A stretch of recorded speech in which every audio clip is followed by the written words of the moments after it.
With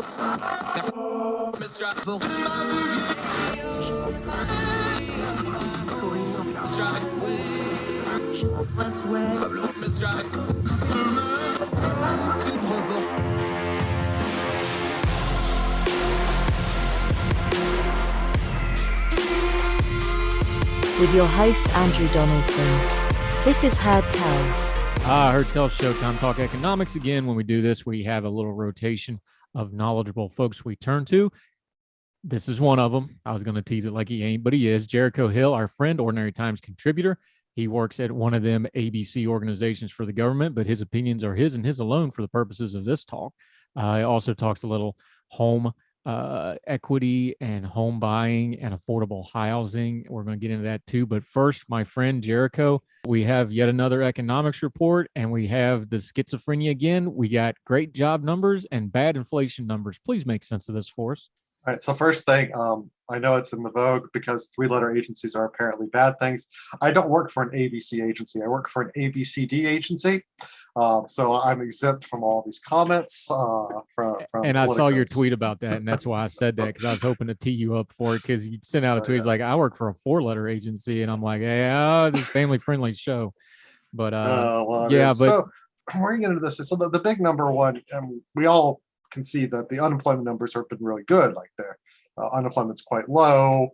We still have some long-term unemployed in this country. Some folks are simply not going to come back to the labor force, but in general, you look at the unemployment picture, and if you didn't know anything else that was going on, you think, wow, that's actually pretty good unemployment numbers. And that's in the aggregate.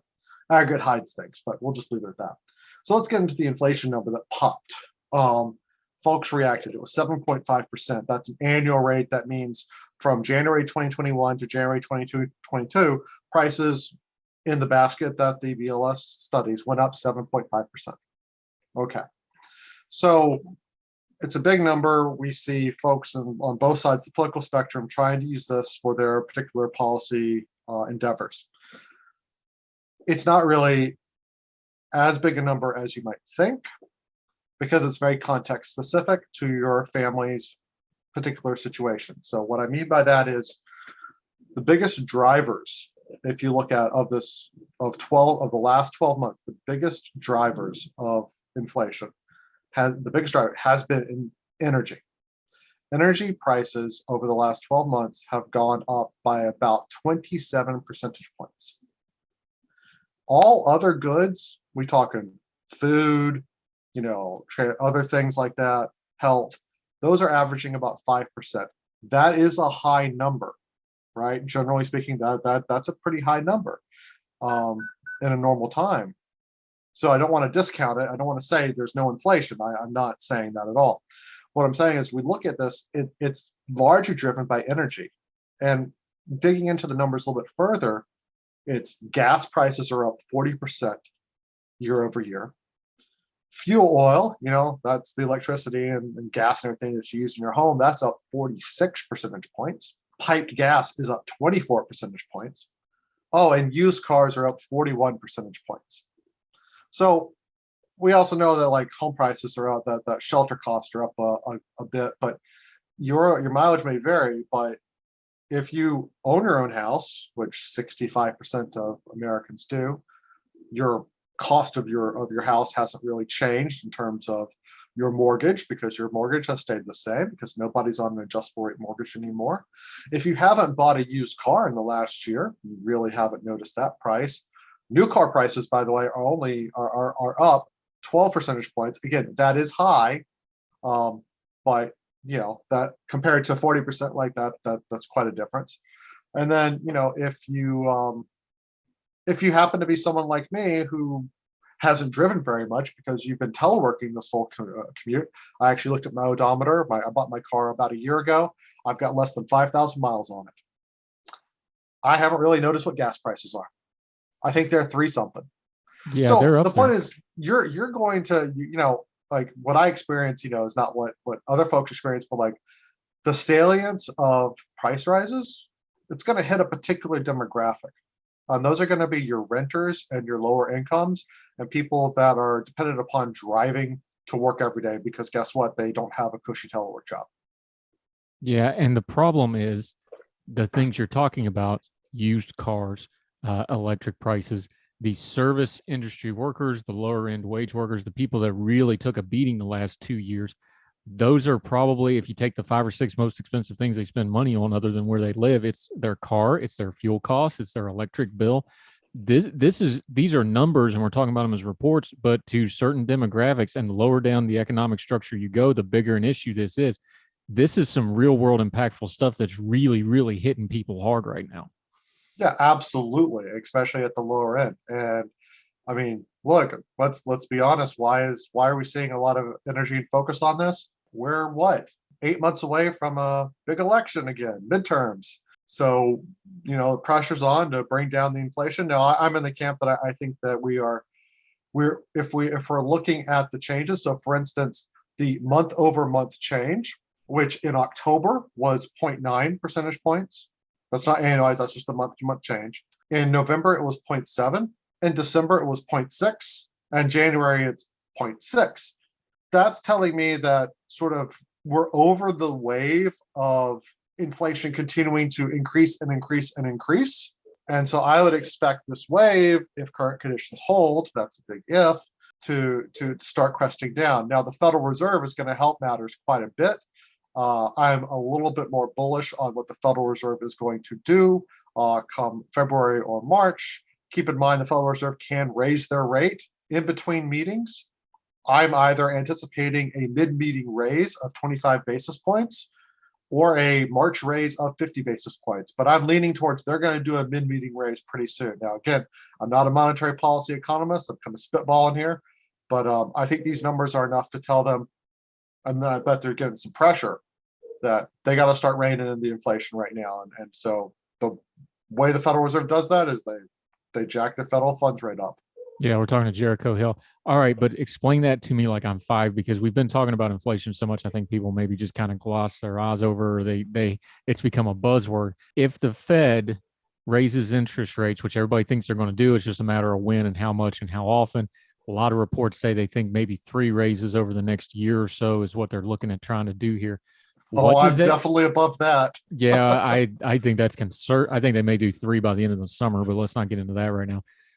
Explain it to me like I'm 5, though. What does it mean that they have to raise interest rates to curb in inflation?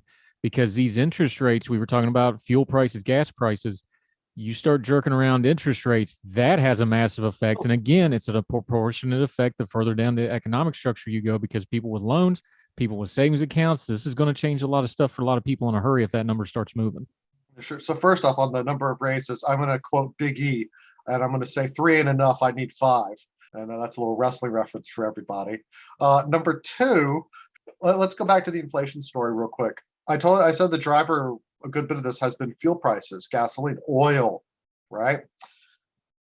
Our ability to influence oil prices is not so great. That's really a worldwide issue. Like, everybody's dealing with that. Every developed country has skyrocketing inflation right now. And oil is probably one of these classic supply chain issues. What can we do about that? Not much. Well, let's pivot to what can the Fed do, right? The Fed can raise with its Fed funds rate, which is sort of a rate of that determines sort of interbank borrowing and stuff like that. Hopefully I didn't butcher that too much, but it has indirect impacts on the economy. But generally, what raising that rate does is it tends to slow down economic activity. Economic activity being a little bit slower, sort of, I guess, would mean less price rises, less changes going on. So it's sort of like hitting a gas brake, hitting the brakes on the economy. And they're trying to do it in such a way that they're trying to sort of glide in, like, I'm sure you've done this a number of times. The light turns red and you're not quite at that light yet. And you just sort of like slow down for a little bit instead of just stopping because you hate stopping, and wait for the light to turn green. Then you can rev it back up again, right? So you never actually stop.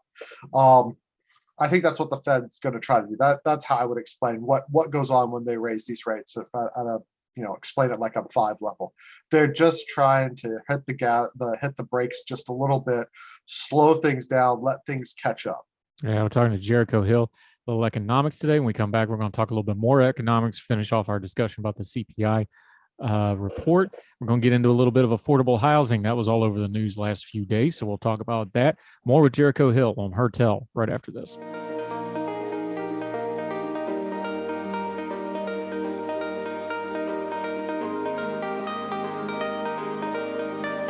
Welcome back to Her Tell. I'm Andrew Donaldson. I'm joined with Jericho Hill, our economist buddy, who explains the economic numbers that have been confusing everybody, especially people like me. So thank you, Jericho, for being with us again. All right. You talked about the CPI report. Everybody was kind of freaking out at that 7+ number for inflation, but there was other good economic news. The last job reports number was probably beyond the administration's wildest dreams for a number they could put out on a press release. Very good number, very good news, correct? Well, that's an interesting way to tee in. He is a good friend of mine, and he has dived into this job market report. And what he actually found is that, yes, on the surface, it looks like a great job report. But underneath, what we see is that a lot of the growth that we saw, and when we see in the job report, we see that Omicron really did a number of jobs for a while because it shut things back down.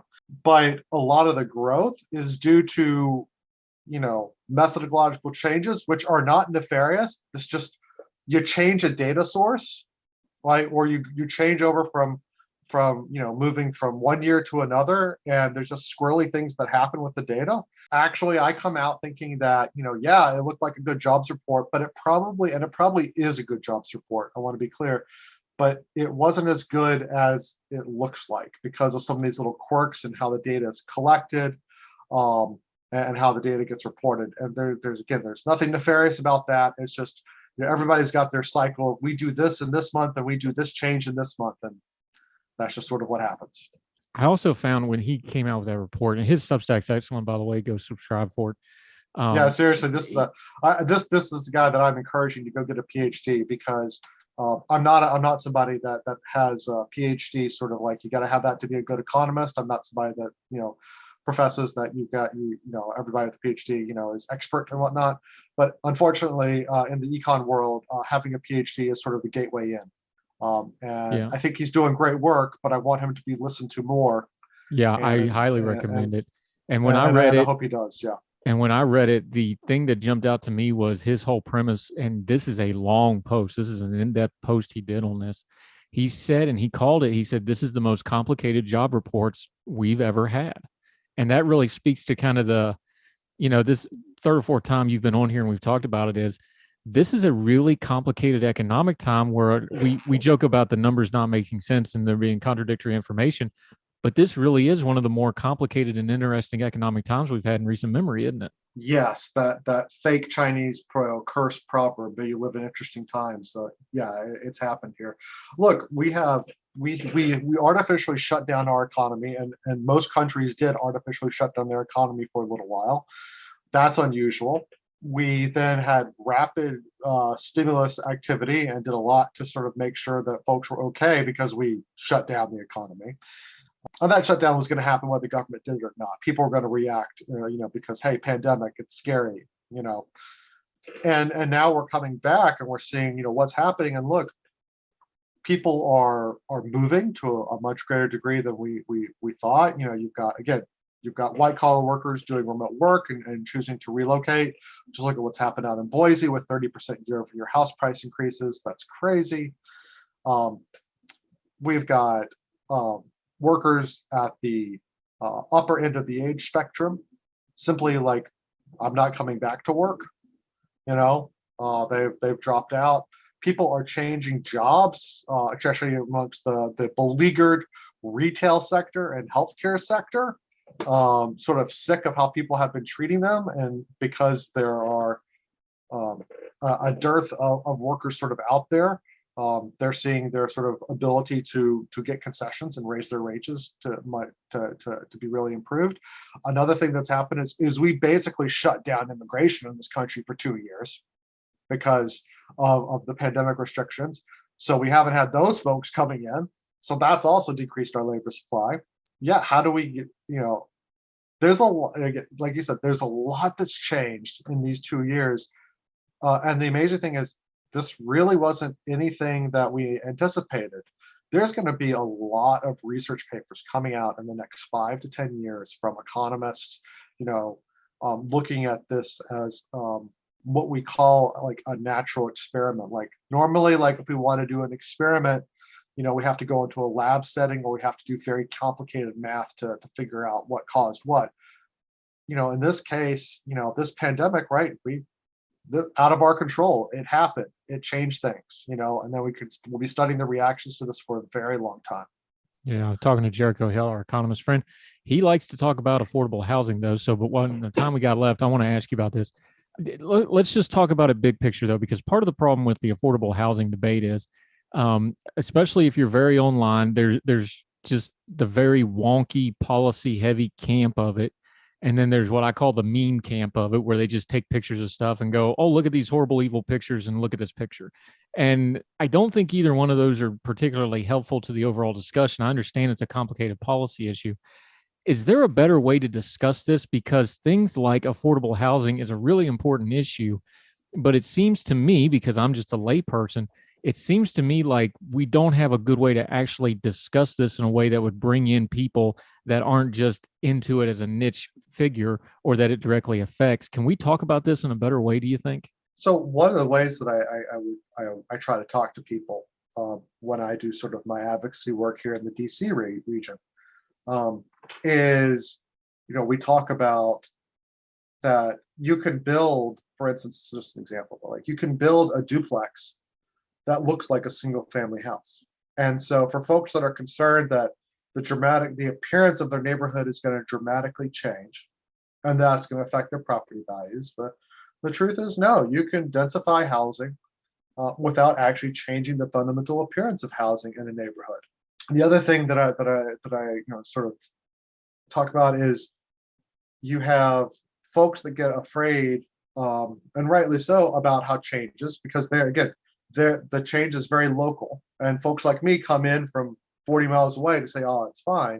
I think maybe that there's, and some of our community organizations try to do this, a dialogue between those who are going to be most directly affected and sort of what the community at large, and what the goals and objectives are trying to be, and why this makes sense. But I mean, treat them as human. Like I don't try to say that NIMBYs are all bad people. I don't think that they are. I think that one, they're responding to the incentives that we have as a society.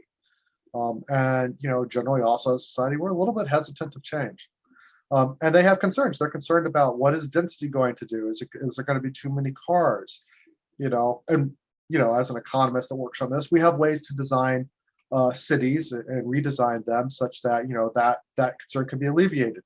We get concerns here in Alexandria about how does increased density affect flooding, and how does that affect our stormwater drains? Because Alexandria floods, and that's, if you're a property owner in Old Town Alexandria dealing with that flooding issue, yeah, you'd be concerned about more density creating, more floodable opportunities.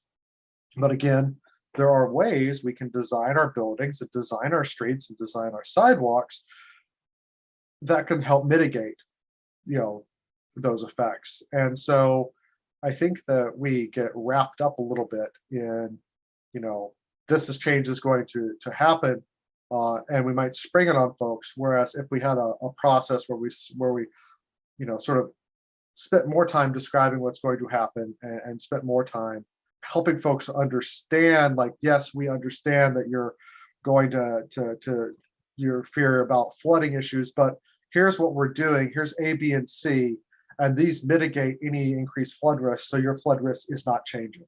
We're going to have to observe that what the policymakers are saying holds, and maybe that engenders a little bit of trust. Yeah, talking to Jericho Hill. This is an unfair question to end on, but I'm going to ask it anyway because I'm curious and I just want to know the answer to it. We went through the housing crisis of the late aughts, 08, 09. That was a predatory lending crisis as much as a housing crisis, but it affected housing, so we call it a housing crisis. Is there just been a paradigm shift when it comes to homes and home ownership, where it's so much more debt heavy and mortgage heavy than equity heavy? Is that just a paradigm shift nobody ever stopped and kind of considered? What do you mean by that?